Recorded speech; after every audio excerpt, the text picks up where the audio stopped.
क्या आप जानते हैं एक्ने का सबसे ज्यादा खतरा किन लोगों को है? एक्ने किस तरह होता है? ऐसी कौन सी ग़िज़ा है जो कि एक्ने का सबब बन सकती है? अगर आपको भी एक्ने है तो आप किस ग्रेड पर है? और इस वीडियो को देखने के बाद आप अपने एक्ने का इलाज घर बैठे कर सकते हैं। अस्सलाम वालेकुम, मेरा नाम डॉक्टर हमादुल्लाह बंदेशा है और आप देख रहे हैं मेरा यूट्यूब और फेसबुक चैनल। इस वीडियो का मकसद उन लोगों को स्किन डिजीज के बारे में आगाह करना है जिनको साल से एक्ने होते हैं। उनके चेहरे की कॉम्प्लेक्शन मुतासिर होने के साथ साथ उनको साइकोलॉजिकल प्रॉब्लम्स जैसा कि लो कॉन्फिडेंस और लो सेल्फ एस्टीम हो जाता है। लेकिन हमारी बैड लक इसको सिर्फ ये कहकर इग्नोर कर दिया जाता है कि ये तो सिर्फ जवानी के पिंपल्स हैं और किसी भी डर्माटोलॉजिस्ट से भी कंसल्ट नहीं किया जाता। पूरी दुनिया में टीन एज के अंदर होने वाली सबसे ज्यादा स्किन डिजीज एक्ने है, जो कि मलेशिया में 68.1%, इंडिया के अंदर 66.6% और पाकिस्तान में 55.9% लोगों को मुतासिर करती है। एक्ने होने का 80% खतरा 13 से 25 साल की उम्र में है, जबकि 10 से 15% औरतों में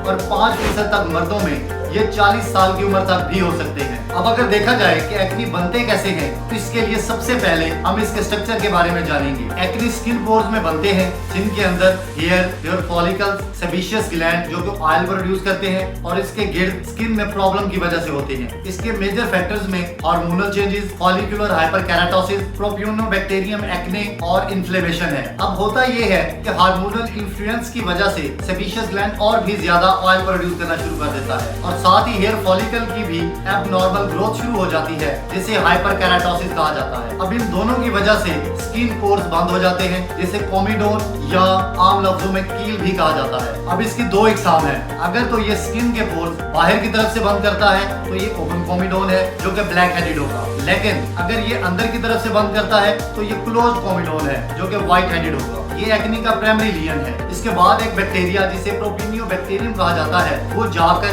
वहां पर इन्फेक्शन करवा देता है, जिसकी वजह से रेडनेस और इन्फ्लेमेशन हो जाती है और फिर इसके अंदर पस आ जाएगी जो कि यहाँ तो रेड बम्प होगा जिसे पैप्यूल कहते हैं, या फिर येलो बम्प जिसे पस्ट्यूल कहा जाता है। अब अगर इसका बर वक्त इलाज ना किया गया तो ये साइज में इंक्रीज कर जाएगा और एक पेनफुल नोड्यूल बना देगा। और अगर इस नोड्यूल के अंदर सारी पस आ जाए तो इसे नोड्यूलोसिस्टिक एक्ने कहा जाता है, जो कि सबसे खतरनाक है और इसके फौरन बाद स्कार बन जाता है। अब इसकी ग्रेडिंग की बात करते हैं। ग्रेड 1 में चेहरे पर सिर्फ कोमिडोन या कील होंगे। ग्रेड 2 के अंदर कीलों के साथ साथ रेड या येलो कलर के पेप्यूल्स यानी दाने होंगे। ग्रेड 3 के अंदर पेप्यूल सख्त होने के बाद नोड्यूल में तब्दील हो जाएंगे और ग्रेड 4 के अंदर नोड्यूल्स के साथ साथ पस आ जाएगी। अब एक ग्रेड से दूसरे ग्रेड में जाने के लिए एक्ने को कम से कम 2 से 3 साल लगते हैं। अब अगर आपको एक्ने है और आप अपनी ग्रेडिंग का अंदाजा लगा लेते हैं तो आप आसानी से अपनी एक्ने का इलाज कर सकते हैं, जो मैं आपको इस वीडियो में बताऊंगा। अक्सर लोग ये सवाल करते हैं कि एक्ने के अंदर कौन सी डाइट इस्तेमाल करें और कौन सी नहीं।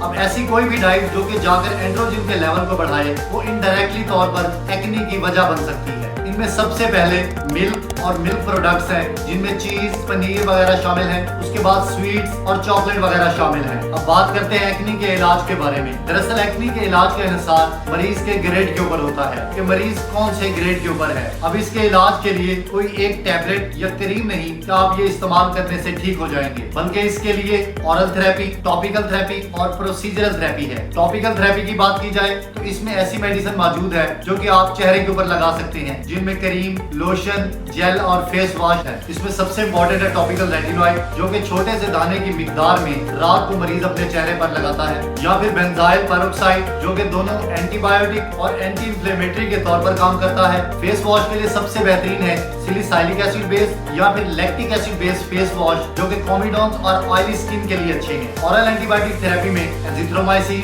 क्लिंडामाइसिन और डॉक्सीसाइक्लिन मौजूद है। ओरल आइसोट्रेटिनोइन जो कि एक्ने के लिए ड्रग ऑफ चॉइस है और इसके साथ साथ अगर फीमेल पेशेंट हो और उसको मेडिसिन से रिलीफ ना आ रहा हो तो उसके लिए ओरल कॉन्ट्रासेप्टिव पिल्स भी इस्तेमाल की जाती है। ये सारी मेडिसिन एक्ने के लिए है, लेकिन इसको हमेशा मरीज की ग्रेडिंग, उसकी एज, उसके कोमॉर्ब्स और उसके वजन के लिहाज से इस्तेमाल किया जाता है। जैसा कि अगर रेटिनोइक एसिड को ज्यादा इस्तेमाल किया जाए तो ये स्किन की इरिटेशन, इन्फ्लेमेशन, रेडनेस और स्किन एजिंग करवा देती है। इसलिए कोशिश करेंगे ये तमाम मेडिसिन किसी डर्माटोलॉजिस्ट से रिकमेंडेशन के बाद ही इस्तेमाल करें। अब आखिर में बात करते हैं प्रोसीजरल थेरेपी के बारे में। दरअसल ये मरीज की रिकवरी में बहुत मुफीद साबित होती है। इसमें कोमिडोन एक्सट्रैक्शन यानी चेहरे से कील निकालना, लेजर थेरेपी और लाइट थेरेपी शामिल है। अगर चेहरे के ऊपर स्कार्स बन जाएं, उसके लिए लेजर, पील और पीआरपी थेरेपी शामिल है। अब बात करते हैं एक्नी और उसके ग्रेडिंग के लिहाज से उसका इलाज। ग्रेड 1 के लिए कोमिडोन एक्सट्रैक्शन, क्रीम और फेस वॉश है। ग्रेड 2 एक्नी के लिए इसके अंदर ओरल एंटीबायोटिक शामिल करेंगे।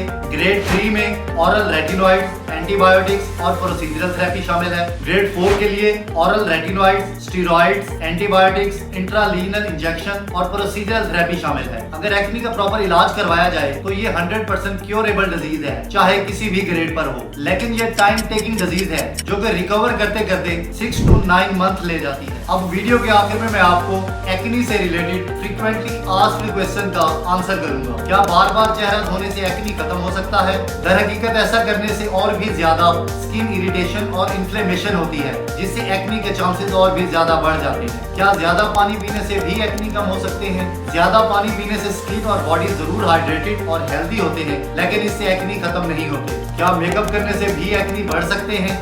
रॉन्ग वे से या फिर ज्यादा मेकअप करने से स्किन पोर्स बंद हो जाते हैं, जो कि एक्नी की वजह बनते हैं। अगर एक्नी से रिलेटेड आपका भी कोई क्वेश्चन है तो कमेंट बॉक्स में जरूर बताइए। उम्मीद है कि आपके लिए ये वीडियो मुफीद रही होगी। इस तरह की मजीद वीडियोस देखने के लिए मेरा चैनल जरूर सब्सक्राइब कीजिएगा।